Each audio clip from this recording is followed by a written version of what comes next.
करेंगे हम 14th number का क्वेश्चन, ठीक है ना। और 14 से पहले मैं दोबारा रिपीट कर रहा हूँ, एक बार बेसिक वाला वीडियो देख लो। जब बेसिक आएगा तभी आपसे ये क्वेश्चन होंगे। तो ध्यान से समझना कि एक मीनार के आधार से 100 मीटर की दूरी पर स्थित बिंदु से शिखर का अवनयन कोण 30 है। तो मीनार की ऊंचाई आपको बतानी है। तो याद रखना ये मीनार है और मीनार से कितने मीटर दूर है। मैं इस चित्र को दोबारा से छोटा बनाऊंगा। इस मीनार से यहाँ पे कोई दूर है, कितने मीटर दूर है इस मीनार से, 100 मीटर दूर है। तो यहाँ पे ये 100 मीटर दूर कोई पॉइंट है यहाँ पे, जो इस मीनार के शिखर से जो अपना यूनियन कोण बना रहा है वो कितने डिग्री का है, 30 डिग्री का। तो आपको मीनार की ऊंचाई बताओ। तो आप मेरे से बताओ क्या ये बेसिक से क्वेश्चन हो जाएगा क्या। आपको पता है यहाँ पे कौन सा लगेगा, त्रिभुज एबीसी, इसको नाम देते हैं ए बी और सी, त्रिभुज ए बी सी में। और यहाँ पे लगेगा अपने पास टेन थीटा बराबर, आपको मैं पहले से ही बता चुका हूँ कि टेन इस हिसाब से लगेगा कि एक राइट एंगल ट्राइंगल है और उसके अंदर से अपना ये 90 डिग्री है, तो ये कर्ण है और ये वाला थीटा के सामने हमेशा लंब होता है और ये वाला हमेशा आधार होता है। जहाँ एंगल बने वो आधार होता है। तो यहाँ से लंब और आधार की बात की, कर्ण तो इसने दिया ही नहीं, तो लंब और आधार की बात करी तो वो हमेशा किस में आता है, अपने पास टेन में। तो यहाँ पे आ जाएगा लंब बटा आधार। और टेन का तो आपको दे रखा है कितने डिग्री है, 30 डिग्री। और यहाँ पे लंब कितना h और आधार कितना 100 मीटर। आपको 30 ये टेन की वैल्यू पता है क्या, जब टेन 30 आए है ना, टेन 45 आए और टेन 60 आए, तो मैं आपको बता चुका हूँ कि इसका मान 1/√3, इसका मान 1 और इसका मान √3। 1/√3 1 और √3 ये वैल्यू होती है। तो क्या यहाँ आप रख सकते हो क्या 1/√3 और h अपॉन में 100, क्रॉस मल्टीप्लाई करवाओगे तो ये यहाँ आके मल्टीप्लाई होगा। तो क्या मैं h बराबर में 100/√3 कर सकता हूँ क्या। मैंने आपको बताया भी है कि जब भी यहाँ नीचे रूट में रहे तो इस रूट को हटाने के लिए ऊपर नीचे √3 से गुणा कर दो। तो क्या h बराबर 100√3 अपॉन में 3 आ जाएगा। और आप चाहो तो यहाँ इसकी जगह वैल्यू रख सकते हो, जैसे मान लो h की जगह h, 100 की जगह 100 और इसकी जगह √3 की जगह 1.732 रखो और नीचे आ गया अपने पास 3। इसको मल्टीप्लाई कराओगे तो ये जो 2 जीरो है ये पॉइंट को कहाँ सरका देंगे, यहाँ पे। और ये 1 से मल्टीप्लाई करने पर कोई फायदा होगा ही नहीं। अब 3 से इसे डिवाइड कर दो। आपको पता है 3 का डिवाइड सबको आता है, छोटे बच्चे को भी। 3 को जब इसमें दोगे तो क्या 5 बार 15, 2 3 7 बार यहाँ पे है ना, 7 बार, फिर यहाँ पे 21, फिर 2 यहाँ पॉइंट आया तो यहाँ पे भी पॉइंट लगा दो, यहाँ पे 2 लगा दो, फिर 7 टाइम, यहाँ पे 1 टाइम। अब ध्यान रखना एक बार पॉइंट आ गया तो दोबारा नहीं आएगा, तो यहाँ पे 0 उतार के इसकी जगह 3 लिख लो। तो जो अपना आंसर आएगा मीनार की ऊंचाई वो कितने आई, 57.73 मीटर। ये आपका आंसर हो गया, ठीक है ना। तो ऐसे आपको आंसर करना। मैं दोबारा से रिपीट कर देता हूँ, जब तक बेसिक चीजें आप नहीं समझोगे आपको इन क्वेश्चनों में दिक्कत आनी है। आप हमेशा एक क्वेश्चन को आगे वाले से रिलेट करके सीखने की कोशिश किया करो, इसी में आपका फायदा होगा। अगर मैं क्वेश्चन नंबर 16 पढ़ूं अपने पास है ना, नहीं सॉरी 15वां क्वेश्चन पढ़ूं, तो आप ध्यान से इसे समझना कि किसी स्तंभ की चोटी का अवनयन कोण समतल पर एक बिंदु पर 15 डिग्री है। तो यहाँ पे मैं स्तंभ बना लेता हूँ और यहाँ पे मैं यहाँ पे कोई जो एंगल है वो बना लेता हूँ। और यहाँ पे कितने डिग्री का एंगल बना रहा है, ये 15 डिग्री का है ना, 15 डिग्री का ये एंगल बना रहा है। इस स्तंभ की ओर 100 मीटर पर चलने पर यूनियन कोण 30 हो जाता है। जैसे ये यहाँ पे अभी खड़ा है, यहाँ पे चल के यहाँ पहुंचा, तो ये कितनी दूर चला है, ये चला है अपने पास 100 मीटर। और जैसे ये 100 मीटर हुआ तो ये एंगल बदल के क्या हो गया अपने पास 30 डिग्री। मैं पहले ही बता चुका हूँ कि जैसे जैसे स्तंभ की ओर आएंगे एंगल बढ़ता जाएगा। तो आपको स्तंभ की ऊंचाई बतानी है। इसको मैं ए लिख देता हूँ, इसको बी लिख देता हूँ और इसको सी लिख देता हूँ और इसको डी लिख देता हूँ। और इस चित्र को मैं थोड़ा सा बड़ा बना देता हूँ।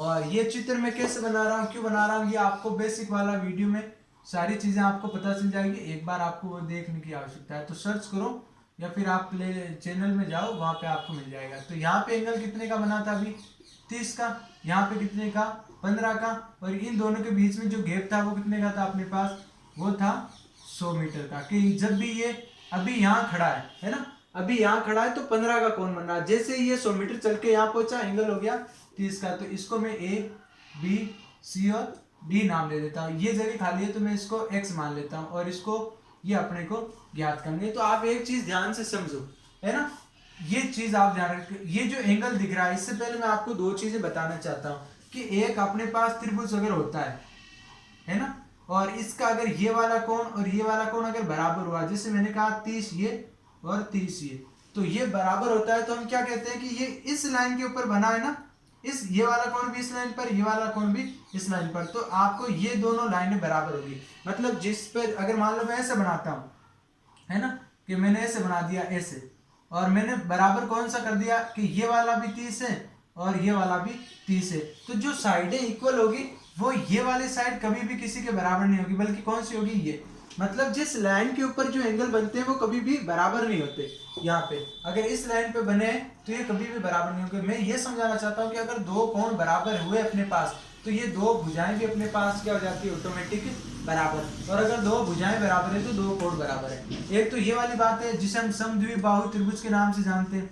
और एक बात और जो मैं समझाना चाहता हूँ कि अगर मान लो एक ऐसा त्रिभुज है और इस त्रिभुज के बाहर में कोई एक ऐसा एंगल बन रहा है, यहाँ पे जो त्रिभुज के बाहर की तरफ एंगल बन रहा है, तो उसे हम क्या बोलते हैं, उसे हम बोलते हैं बाह्य कोण, या फिर इसे हम कहीं जगह बहिष्कोण भी बोलते हैं। तो ये जो बाहर वाला एंगल होता है ना, ये किस किस से मिलकर बनता है, एक तो इसके सामने, इससे कभी नहीं बनेगा, बल्कि इससे और इससे, मतलब इसके सामने कौन से, ये, इन दोनों से मिलकर बनेगा। जैसे मान लो अगर ये अपने पास हो गया 30 और ये अपने पास हो गया 40, तो ये जो बाहर वाला है वो इन दोनों का प्लस होगा, हमेशा कितना, 70 होगा। और अगर मान लो कि ये एंगल अगर यहाँ पे बन गया, यहाँ पे, ठीक है ना, तो ये कभी भी इसके प्लस में नहीं आएगा, बल्कि इसके सामने कौन से, एक तो ये वाला और एक ये वाला, मतलब जो कोण बनता है वो उसके सामने वाले के इक्वल में होगा। अगर मैं यहाँ लिखता हूँ ये वाला 30 है और ये वाला अपने पास 80 है, तो मेरे को ये वाला बताओ, तो आप बता सकते हो कि सर इन दोनों को अगर हम ऐड करेंगे तो ये 80 आएगा।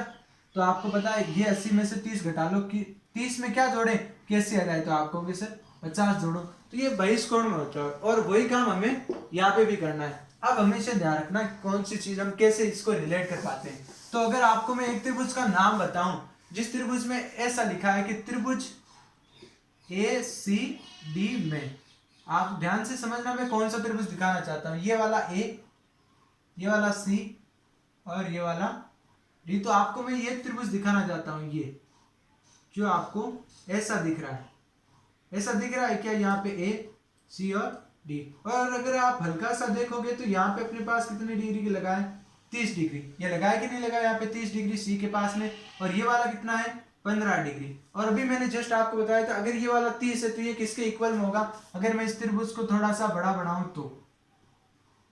तो यहाँ पे अपने पास एंगल है 30, ये वाला एंगल है 15, तो आप बताओ ये भी 15 होगा क्या। अभी जैसे मैंने बताया कि जो बाहर बनता है वो कभी भी अपने सामने वाले दोनों के बराबर होता है, तो ये वाला 15 है तो ये वाला भी कितना हुआ, 15, तो अपने पास ये भी कितना हो जाएगा, 15। और अभी जस्ट मैंने बात बताई थी कि अगर ये वाला कोण 15 है, अगर अब इसको भूल जाओ कि अगर ये और ये दोनों बराबर है तो ये दोनों साइडें भी बराबर हुई क्या। अभी जैसे मैंने बताया ना, अगर आप इसे घुमा के देखोगे तो ये ऐसा बनेगा एंगल, और ये यहाँ पे है ना 15 और यहाँ पे 15, तो कभी भी जिस लाइन के ऊपर बना वो बराबर नहीं होगी। तो ये दोनों इस लाइन के ऊपर बने हैं ना, ये इस पे भी आ रहा है, इस पे भी आ रहा है, कॉमन लाइन, तो ये कभी बराबर नहीं होगी। तो ये वाली और ये वाली बराबर होगी, और ये हमें दे रखी है कितना, 100, तो ये भी कितनी होगी अपने पास, 100। अब इसको थोड़ा क्वेश्चन से रिलेट कर पाते हैं, ठीक है। ये इतनी चीज मैंने आपको समझाई, ध्यान से समझना इन चीजों को। तो मैंने लिया त्रिभुज ACD में, है ना, जो यहाँ पे बाह्य कोण है ना, यहाँ पे मैं लिख देता हूं बाह्य कोण बराबर, बाह्य कोण आपको पता है ना ये किसके बराबर होगा, कोण D प्लस कोण A के, कोण D और प्लस कोण है। और बाह्य कोण आपको पता है कितना दे रखा है, यहाँ पे 30 दे रखा है, तो कोण D कितना 15 का प्लस कोण A कितना, ये हमें ज्ञात करना है। तो यहाँ पे 30 में से 15 घटा लो, यहाँ पे कोण A कितना आएगा अपने पास, ये आ जाएगा 15 डिग्री। और अगर कोण 15 डिग्री है तो ये वाले दोनों भुजाएं भी क्या हो जाएगी, कोण A और कोण D बराबर है, तो ये वाली जो CD है वो AC के बराबर हो जाएगी। तो यहाँ से मैं कह सकता हूँ कि अतः जो CD है वो किसके बराबर, AC के बराबर, और ये दोनों कितनी हो जाएगी, 100। ये भी मैंने बताया ये 100 है तो ये वाला भी 100 है। लेकिन आपको ये वाली चीज नहीं पूछी, आपको पूछा है इस मीनार की ऊंचाई किस त्रिभुज में आ रही है, त्रिभुज ABC में। अब आपका काम आसान हो गया, आप ये वाला त्रिभुज लो, त्रिभुज ABC में ये अपने पास 100 दे रखी है, और ये अपने पास ये मीनार की पूछी है, ये x किसी काम का ही नहीं है, ये वाला 30 डिग्री, ये वाला A, ये वाला B और ये वाला C। आपको पता है कि यहाँ पे लंब और करण की बात करते हैं आपको वो वाली चीज पता है ना, लंब और करण की बात कर रहा है। और लंब और करण किस में आते हैं अपने पास, साइन में, क्योंकि ये यहाँ पे ये लंब है और ये वाला करण है। तो ये मैं आपको पहले ही बता चुका हूँ। इसके लिए बेसिक चीज देखो, तो ये दोनों ही आते हैं अपने पास साइन थीटा में, और साइन थीटा में होता है लंब बटा करण। और थीटा की जगह आपके पास कितना रखोगे आप रखोगे 30 डिग्री। लंब अपने पास कितना है h, और करण अपने पास कितना है 100। साइन 30 की वैल्यू मैंने कई बार आपको रटवा चुका हूं मैं। साइन 30 की वैल्यू होती है 1/2 और h बटा 100। तो ये 100 इससे मल्टीप्लाई होगा, तो 100/2, ये h बराबर में आ जाएगा अपने पास 50 मीटर। तो ये मीनार की ऊंचाई कितनी आई, 50। अब ये हमने इतना सा काम अगर एक्स्ट्रा किया तो हम इस 10-15 से बच जाएंगे। आप सोचोगे, क्योंकि देखो अगर 15 डिग्री वाला रखोगे तो ये फिर ये वाला ज्ञात करना पड़ेगा, तो मामला थोड़ा सा बड़ा हो जाएगा। तो आप ये वाली चीज थोड़ी ध्यान से समझना।